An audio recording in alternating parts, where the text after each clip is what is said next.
The night Ajay walked, as told by Baba Oyetunji, the last priest of the hidden grove. Sit down, Omomi, sit. The night is heavy, and the wind carries her scent. You want to hear a real story, eh? Not the ones children tell by moonlight. I will tell you of Ajay, the goddess who is not truly a goddess, the one who walks between wealth and dirt, and whose eyes still burn under the ocean skin. I tell you this not for entertainment, but so you will remember never to call her name out at midnight. This is the story of Olubenga, the merchant, and the night Ajay walked. Long ago, in Iboaje, the forest of witches, many generations ago, before this village was swallowed by churches and phones, there was a man named Olubenga. He was the richest man for miles. His stalls overflowed with cowries, spices, and golden cloths. Kings owed him debts. He worked with guards and spat at the feet of beggars. But Olubenga had a flaw. He had no fear. He mocked the shrines, laughed during the new moon rites, and once poured palm wine on the footsteps of the temple of Osuyin. The elders warned him, "Do not insult the spirits of the night," they said. But Olubenga laughed and said, "What God has done for me, that my coin has not done better? Nothing." There was one festival Olubenga never expected.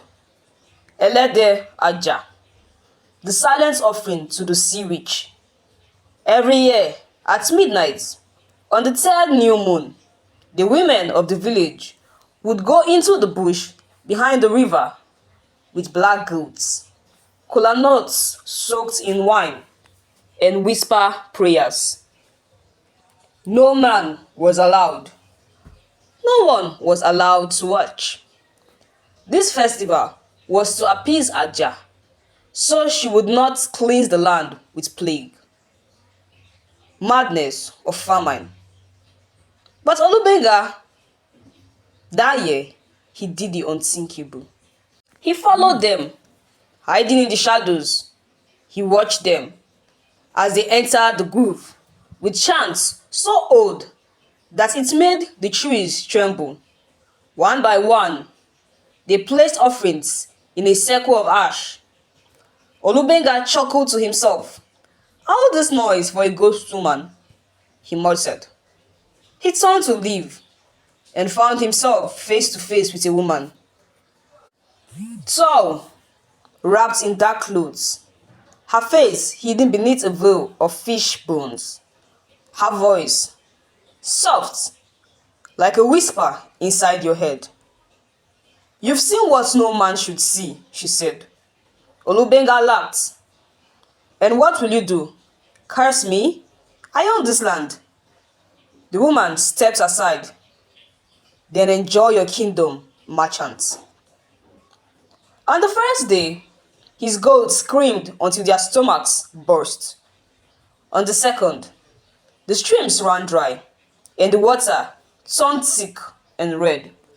By the third day, his wives were gone. Not dead, not kidnapped, just gone.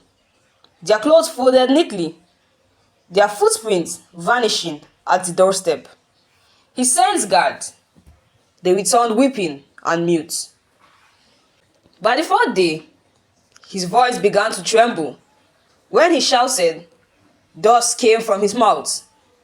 He could no longer eat yam. Everything tasted of brine and old bones. On the sixth day, a child passed by his compound and vomited worms at the gate. And on the seventh day, he stood alone in the middle of his wealth, and the wealth turned to ashes. Then they say she came. That night, a wind colder than any harmattan swept across the village. The old baobab trees bent like children before a whip. The sky was black, but not from clouds, from something darker. They said she walked from the forest, her veil now gone. Her face was two halves, one the stunning beauty of a queen, the other a decaying skull with worms weaving through the eye sockets. When she stepped, the ground cracked. Where she looked, fire lines dropped dead. I just stood before Olubenga, and the people of the village watched from their window, holding their breaths. He dropped to his knee, finally afraid. Please, he begged, take the gold, take the land, leave me with my life. Ajah did not speak. She raised her hand, and a black mist poured from their sleeves, wrapping around his body like a lover, then tightening like a noose. He screamed and screamed and screamed until there was no sound, only the quiet rustling of trees. When dawn came, all that remained was a pile of cowrie shells melted into his flesh, and the shadow burned into the wall. No one has seen Ajah since that night. But every third new moon, we still leave offerings, silent ones. No singing, no drums, just silence. And if you ever hear a knock at your door at midnight and see a woman with veil of bones, do not open it. Even if she calls your name, even if it sounds like your mother's voice. Because Ajah never forgot. She hates being watched. That, Omomi, is why we do not speak loudly after midnight, why we honor the wind when it whispers, and we never, never mock the unseen.